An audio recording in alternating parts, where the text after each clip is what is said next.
Dans les GG, on Oui. discute, on débat avec Étienne Liebig, éducateur, habitant cadre de la fonction publique, et David Cosette, qui est devenu hôtelier. On discute de ce que dit le président de la République, Emmanuel Macron. Est-ce que les émeutes, c'est une question d'immigration, oui ou non? Frédéric, bonjour.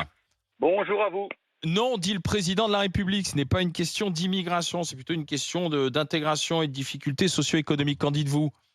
Pour la première fois de ma vie, je crois que je suis d'accord avec Macron. Allez-y, Comme quoi, tout pourquoi? arrive. Comme quoi tout arrive. Parce que pour moi, ce n'est pas forcément un problème d'immigration en elle-même. C'est surtout aussi bien un problème d'assimilation que d'intégration. Je m'explique. Tout à l'heure, quelqu'un autour de votre table parlait de la Grande-Bretagne. La Grande-Bretagne applique en fait un modèle totalement différent de la France. Là-bas, en fait, vous pouvez arriver avec vos coutumes. Tandis qu'en France, c'est plutôt un modèle d'intégration. En gros, c'est à Rome fait comme les Romains. Et donc, à partir de là, il y a un problème. C'est-à-dire qu'il y a des gens qui ne l'acceptent pas. Mais à partir du moment où tu ne veux pas l'accepter, bah, va en Angleterre. C'est aussi simple que ça. Moi, j'ai habité dans plusieurs pays européens et du Maghreb pour des questions professionnelles. Bizarrement, je n'ai jamais eu de problème dans aucun des 4 pays européens et dans aucun des 2 pays du Maghreb. Oui, mais Jamais. si Pourquoi? je puis me permettre, si je puis me permettre, Oui. ce qui est refusé, et notamment ce qui est refusé aux gens, aux immigrés ou venant de pays qui ont été colonisés par la France, est tout à fait accepté en France pour un certain nombre d'ethnies et de populations. Par exemple, on ne reproche pas aux Sri Lankais, aux Chinois de vivre de façon communautaire, de n'avoir aucun mariage exogène, de continuer de parler leur langue à leurs enfants, de continuer. Et moi, je suis plutôt pour un système communautaire que pour un système d'intégration républicaine individuelle. Donc, je trouve ça tout à fait normal. D'ailleurs, c'est assez naturel. Quand on va dans un pays étranger, on se regroupe entre gens du même, voilà, en Australie, etc. Non, mais ce que dit le monsieur, c'est qu'il a qu'à aller en Angleterre. Mais en France, ça existe aussi, le fait communautaire, et ça se passe très bien. Étienne, vous avez raison, mais pourquoi je veux dire, la communauté asiatique, pourquoi les Portugais, pourquoi les Espagnols, pourquoi les Sri Lankais, pourquoi les Italiens, on leur reproche rien? Parce qu'ils ne foutent pas la merde. Oui, enfin, relisez l'histoire de l'immigration italienne. Relisez l'histoire de l'immigration italienne qui tenait tout de même la mafia, la prostitution et la drogue. Vous verrez que c'est pas aussi simple que ça, quand même. Nous sommes entièrement d'accord, mais ce que je tente de vous faire comprendre, notamment avec, on va dire, une partie de l'immigration qui vient d'Afrique du Nord. Vous prenez la génération notamment de Zora. Ses parents, ils sont venus par exemple dans ce pays, ils ont travaillé, ils ont quand même gardé leurs coutumes ou leur culture. Ça les a pas empêchés aujourd'hui de pouvoir avoir des enfants qui se sont intégrés. C'est pas cette génération qui pose problème. Mais on est tous d'accord. Donc c'est bien une question identitaire. C'est une question identitaire. C'est bien une construction identitaire que nous avons tous. Alors. Non, mais par exemple, le modèle qui est assez intéressant, c'est le modèle noir aux États-Unis, puisqu'il n'y a pas plus américains que les noirs, qui sont même là bien avant beaucoup de blancs et beaucoup d'Européens, puisqu'ils sont esclavagisés. Donc en fait, en train de dire qu'on est en train, notre pays est en train de basculer petit à petit sur un modèle de double identité. Évidemment, c'est-à-dire qu'un jour, je vais dire, on est afro-français, quoi. C'est ça. On serait le dernier pays au monde. On est déjà le dernier pays au monde qui se dit d'intégration républicaine. Ça n'existe nulle part ailleurs. En fait, ces jeunes, ils construisent leur identité à travers leur passé aussi. En disant, on est afro-français. Et nous, c'est ça. C'est ça. Donc on est afro-français. On n'est pas français 100%. Et nous ne le supportons pas à juste titre. Tu deviens algérien, sinon tu y vis pas. Mais je dis pas. Tu dis on est le seul pays en intégration républicaine. Non, complètement. C'est pas vrai. Non, c'est pas vrai. Tu peux tout à fait vivre communautairement ailleurs, bien sûr. Étienne, je suis désolé avec vous, Étienne.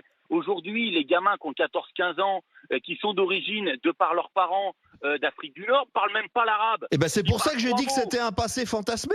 Mais c'est pour ça qu'il y a. Non, mais attends, excusez-moi, on a aujourd'hui des Noirs français qui se revendiquent de l'esclavage, alors qu'ils ont été africains et qui n'ont jamais été esclavagisés. Mais Étienne, depuis quand on peut pas alors il faut remettre les pendules à l'heure. Depuis quand on n'a pas le droit de garder sa culture et sa tradition? Personne nous en empêche. Hein.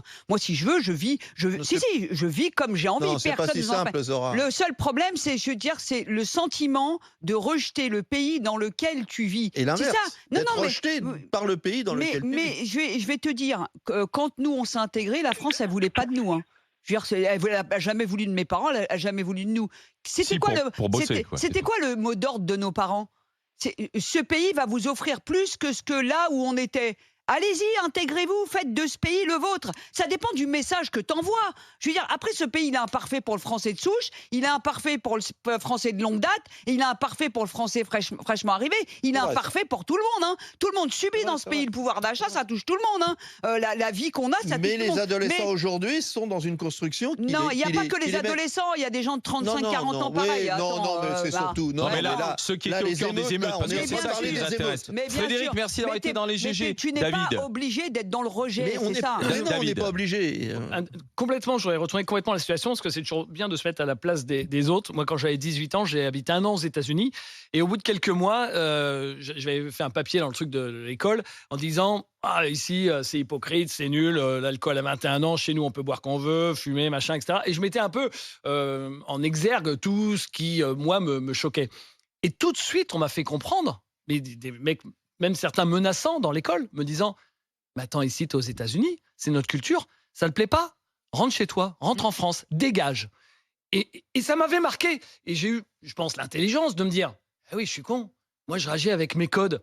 Mais là, je suis aux États-Unis, c'est à moi de m'adapter. » Et derrière, j'ai fermé ma bouche, je me suis dit, c'est comme ça, machin, et j'ai essayé de m'adapter. Et en même temps, t'étais pas aux États-Unis pour y passer toute ta vie, quoi. Non, et t'étais pas dans une communauté française qui, le soir, aurait bu. Parce qu'en fait, ce qui se passe, c'est qu'en Australie, c'est la même chose. Mais tu as quand même cette culture de te dire est-ce que je suis au bon endroit? Mais sauf que. Est-ce que je suis au bon endroit? Soit j'accepte. Et en plus, on dit ça, j'y reviens, il y a tellement de familles africaines ou maghrébines qui vivent de leurs coutumes et qui vivent très très bien et qui, quand même, sont particulièrement intégrés. Ça veut rien dire, intégrer. C'est pour ça que le mot intégré ne veut rien dire.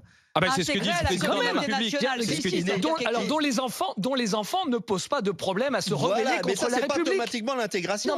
Parce que tu vois, et je pense que c'est une énorme majorité. C'est une énorme majorité dans les cités de gens qui vivent de leurs coutumes et qui vivent quand même en accord avec la République. La question, elle est par exemple quand il y a eu la révolte des Gilets jaunes. Et que des gens, on n'a pas dit, on a parlé de leurs conditions sociales et les conditions socio-économiques qui poussaient à la révolte. Là, parce que ça se passe en banlieue, automatiquement la réflexe n'est plus de regarder, mais d'essentialiser en disant regardez, c'est une révolte migratoire, c'est pas une révolte des conditions socio-économiques.